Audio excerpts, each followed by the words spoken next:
Cześć! Po krótkim pobycie w Marrakeszu ruszamy samochodem dalej do miejscowości Ouarzazate. Kręta droga 200 km prowadzi przez pasmo gór Atlasu Wysokiego i zajmuje około 4 godzin. Widoki są naprawdę niesamowite, ale przyznam, że od tych serpentyn na wysokościach może się trochę zakręcić w głowie. Trzeba też zachować oczywiście bezpieczeństwo i jechać wolno, bo niestety nie każdy kierowca tego przestrzega.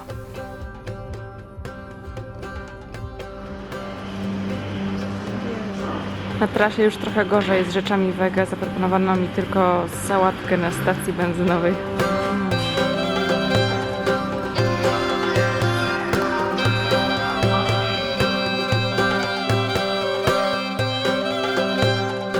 Udało się, dojechaliśmy do Ouarzazate, ale polecam naprawdę zaplanować trasę na dzień, bo widoki są przepiękne tych gór, a wieczorami w nocy tak trochę niebezpiecznie jechać. I idziemy coś tutaj oczywiście zjeść. W ogóle mało jest tutaj takich turystów wieczorami, z tego co widzę. W sklepie też się na nas trochę dziwnie patrzyli. Nie, jest okej. Ja zamówiłam zupę, więc nie ma czego specjalnie pokazywać. Ale najbardziej śmieszy mnie ta kwestia z alkoholem, bo ja pytam pana, czy jest w menu może piwo czy wino. On powiedział, że jest jedno, ale tak zaczął cicho mówić, po prostu się bał, że ktoś usłyszy. Później przyniósł nam tylko piwo, stwierdził, że wino się skończyło i też to takie było jakby jakaś konspiracja, ale dobra, już wzięłyśmy to piwo.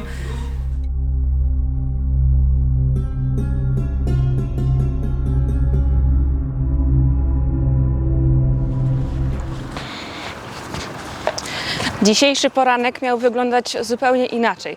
Właśnie mieliśmy jeść śniadanie na naszym pięknym tarasie w noclegu, który był w górach. Tylko ta droga, która do niego prowadziła, była tragiczna, była z ostrymi kamieniami, była nieoświetlona, po prostu przez jakieś totalne pustkowia. Widzimy znaki? Dobra, jedziemy. Ale nagle coś się okazuje, że tam jest woda, dalej ostre kamienie i nie można przejechać. Naszym małym Clio, który jest niski, to byłoby dosyć duże ryzyko. Zawracamy i nagle wyszło 4 facetów z krzaków i mówili: okej, jedźcie tam, pomożemy wam przepchnąć samochód przez wodę, przez kamienie, dacie radę. Może by to inaczej wyglądało, może byśmy tam przejechali, ale o tej godzinie, kiedy nic nie widzisz, jesteś na jakimś totalnym zadupiu, to było zbyt duże ryzyko, więc taka przygoda. Wróciliśmy do centrum Ouarzazate i tutaj nocowaliśmy. Jak widzicie, piękny hotel jest za mną, ale było bezpiecznie, normalnie. I teraz już jedziemy prosto do kolejnego punktu, żeby nie popełniać tego samego błędu, gdzieś tam nie jeździć po nocach. A, jeszcze zobaczcie, jak wygląda samochód po tej wczorajszej jeździe. Ciekawie. Biedny Clio, trochę jest brudne po tej jeździe, ale na szczęście żadnego kapcia nie złapaliśmy po kamieniach. Nie jest źle.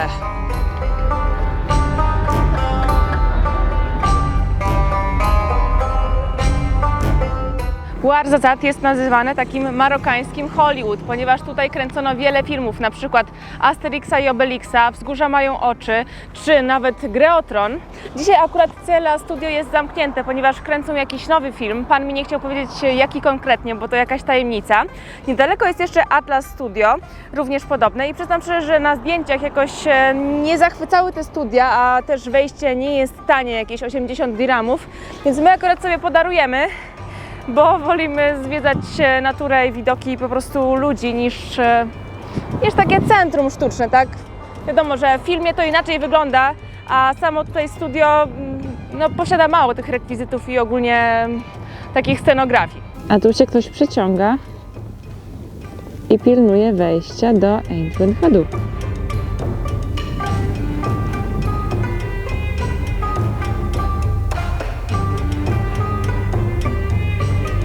Oczywiście wejścia pilnuje kotek, Kiciunia. Proszę, tu jest scena z Gladiatora i cała lista filmów, które zostały kręcone w Ain Bend Haddou. A tu Prince of Persia. Oczywiście w drodze na szczyt trzeba przejść przez wszystkie bazary.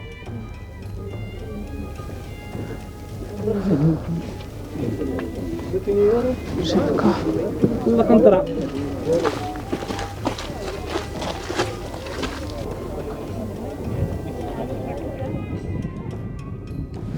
Próbuję coś powiedzieć, ale tutaj w górach to już naprawdę jest zimno i wieje, więc czapka i kurtka obowiązkowa, zwłaszcza w górach Atlasu Wysokiego i Ain Bend Haddou. To był kiedyś główny punkt komunikacyjny karawan, teraz to już została otworzona inna droga, więc teraz to jest tylko atrakcja i wyłącznie turystyczna. Na szczęście wejście jest darmowe. Maroko raczej nie kojarzy się z wielkimi zamkami, tylko z tradycyjnymi kazbami, które są zbudowane ze żwiru, wody czy gliny. Jednym z nich jest właśnie Ain Ben Haddou, ale to jest ksar, czyli taka tradycyjna budowla, ale otoczona jeszcze fortyfikacją. Tutaj kiedyś była rzeka i osada też się przyniosła po drugiej stronie rzeki i aktualnie zamieszkuje tutaj tylko 10 rodzin, mniej niż 10. Te, które zostały, to oczywiście zajmują się sprzedażą tutaj towarów, rękodziełem i różnymi tutaj opłatami dla turystów specjalnie. Wejście na szczyt jest bezpłatne, więc jeżeli natraficie na kogoś, kto chce od Was pobrać opłaty, to nie jest prawda. Wejście po schodach nie jest jakoś szczególnie wymagające i jak już wejdziemy na sam szczyt, to z jednej strony widzimy piękne widoki gór Atlas, a po drugiej całą wioskę.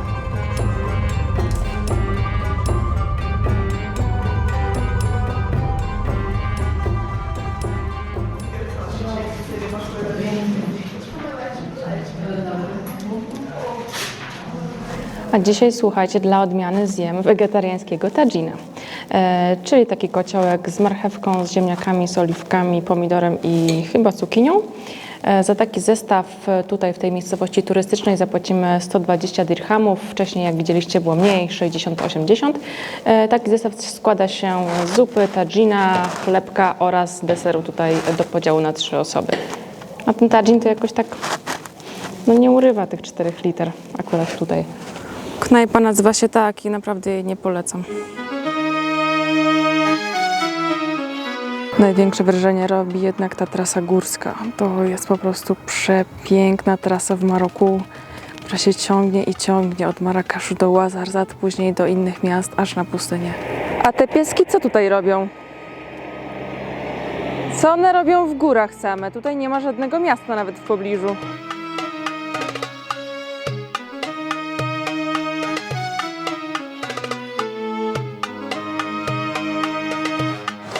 Uwaga, teraz nakręcę alkohol z partyzanta. Ile ten rum kosztuje? 100 zł? Małe piwka za 20, a 18 za półlitrowe. Wina, o jakieś wino patrz tanie za 32. Ja w sumie trochę przepraszam, że ciągle o tym alkoholu rozmawiam, ale w tym kraju to jest problem. No i wiecie, tak jesteśmy w parę osób, chcemy się tam wieczorem napić jakiegoś wina i po prostu nie można.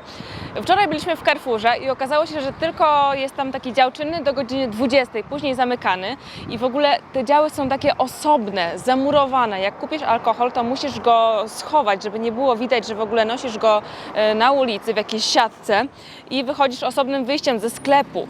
Więc mamy w końcu jakiś tam zapas, ale ciężko tutaj naprawdę w ogóle z tymi zakupami.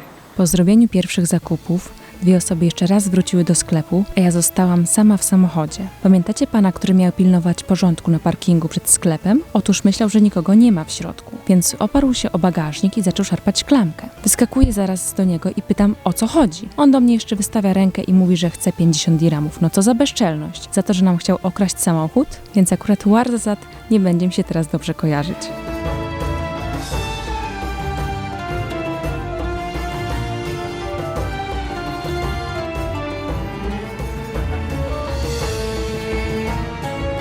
Ale wieje wiatr. Ogólnie to jesteśmy pośrodku niczego. I muszę wspomnieć jeszcze o policji w Maroku. Otóż zapłaciliśmy 150 dirhamów za przekroczenie prędkości o, uwaga, 7 km.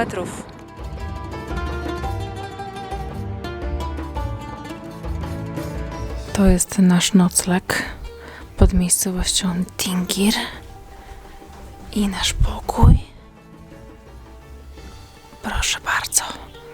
Od razu z widokiem na górę, ale patrzcie, jest jakaś siateczka, no ale dobra.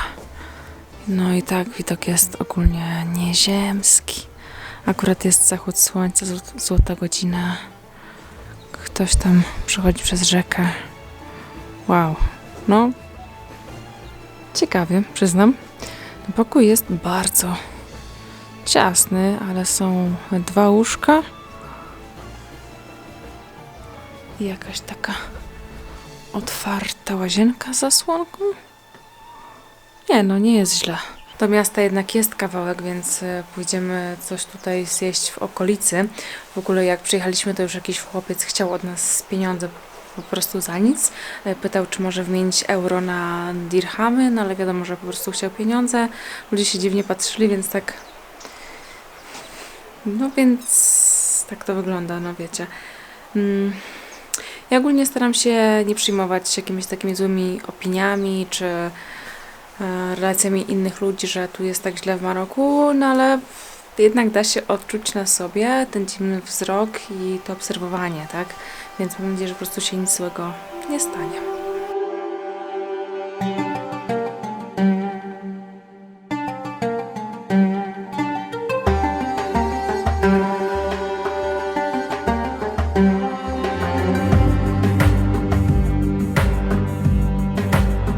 Jeszcze nie wiem, jak to będzie z jakością, ale całe menu za 60 dirhamów, pierwsze danie, drugie na przykład tagine i coś do picia za 60 wydaje się całkiem spoko. Miejsce jakoś tak nie zachwyca z zewnątrz, ale oczywiście stoją tutaj tradycyjne taginy, które będziemy jeść. Zupka na danie pierwsze. Plus sałatka, taka dosyć zwykła, z pomidorem, z pomarańczą i z cebulą. Ciekawe połączenie.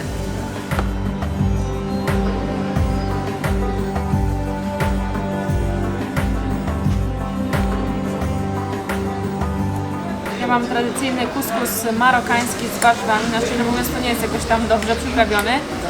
Tutaj jest tagin z wołowiną przykryty ziemniakami, pomidorem i chyba cebulką. Plus szaszłyki z kurczaka i sałatka, która była wcześniej oczywiście. Słuchajcie, dla takich widoków wstawanie rano nie jest takie złe, patrzcie.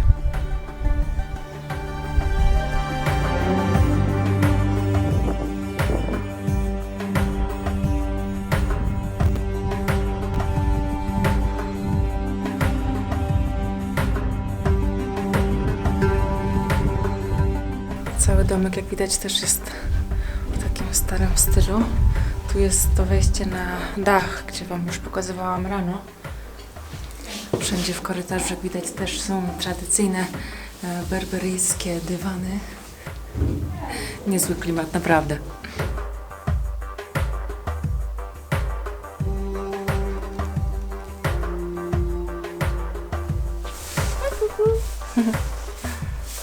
Dzieciaczki tutaj, pana właściciela się cieszą. Zaglądają do nas. A tutaj suszą się ubrania po prostu na kamieniach i drewnie. A tu jesteśmy w tradycyjnym domu, gdzie wytwarza się berberyjskie dywany. Dużo tego mają, naprawdę. Sporo. Uciekam szybko, zanim będą chcieli kasy. A tu mają od razu zejście w dolinę rzeki. Ile tutaj jest kózek czarnych, całe stado. Jakie słodziaki.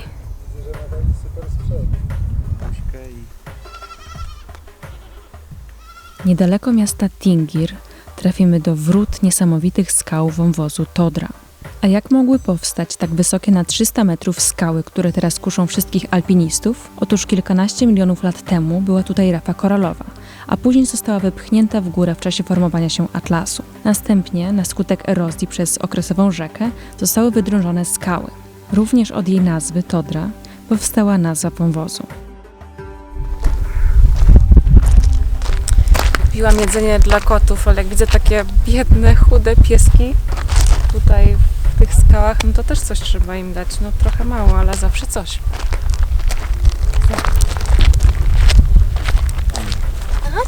Masz. Daj temu drugiemu też. To w tym daj mu.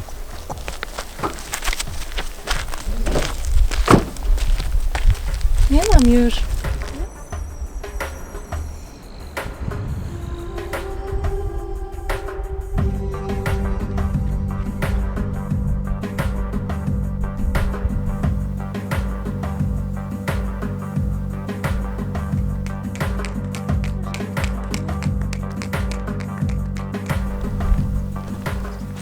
Kilkanaście kilometrów wąwozem w górę dojeżdżamy do małej wioski, Dosyć mało jest tutaj ludzi. Kamila właśnie rozmawia z panią przez Google Translator. Mówi po polsku, to i tłumaczy chyba po francusku albo arabsku. W ogóle warto byłoby przejść wąwóz na pieszo ścieżkami i zobaczyć też jakieś takie obozy nomadów. Ale my niestety nie mamy na to już czasu, więc trasa na tym wąwozie jest bardzo dobra samochodem. Można wszędzie dojechać. Hello. Marta, mes Good. amis. Marta. Good. Good. Good. Marta. Marta. Mhm. And you? Aisha. Aisha. Aisha. Nice Oui. to meet you. Aisha. No właśnie, poznaję się z panią tutaj lokalną, ale nie mogę jej kręcić, no bo pewnie nie można. Pytałaś już o foto? Tak, tylko muszę wziąć z samochodu pieniądze i pani dam 2 dirhamy i wtedy mogę pani zrobić zdjęcie. Tak? Aha, Oui. okej.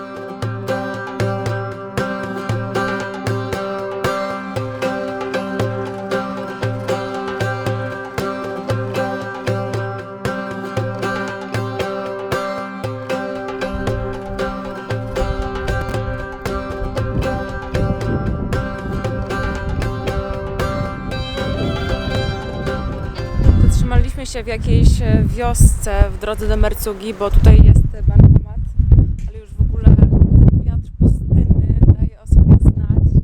Jest wszędzie na ulicach, już mam piasek wszędzie w oczach, we włosach.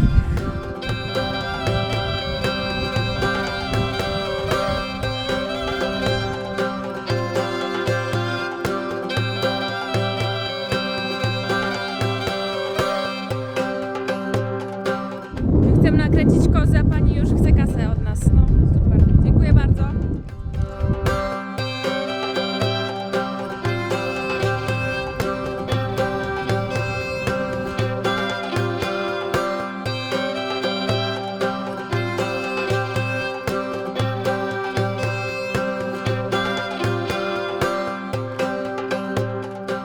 Nieźle tu wieje, naprawdę, ale dotarliśmy do Mercugi, czyli miejsca, gdzie już wyruszają wszystkie wycieczki na Saharę. I pytaliśmy się w hotelu, czy ktoś tutaj nocuje. A oni powiedzieli, że wszyscy jedą na pustynię spać. No my tego akurat nie chcieliśmy robić, bo ja nie mam zamiaru jeździć na wielbłądach. Wolimy rano wstać i jechać na jakąś wycieczkę, na przykład samochodem. Oczywiście to też nie jest idealna opcja, bo wtedy się niszczą te wydmy, ale ja nie zamierzam męczyć zwierząt, to chyba wiadome. Więc idziemy teraz na Mercugę, na miasto. Później spać, żeby wstać na ten piękny wschód słońca na pustyni.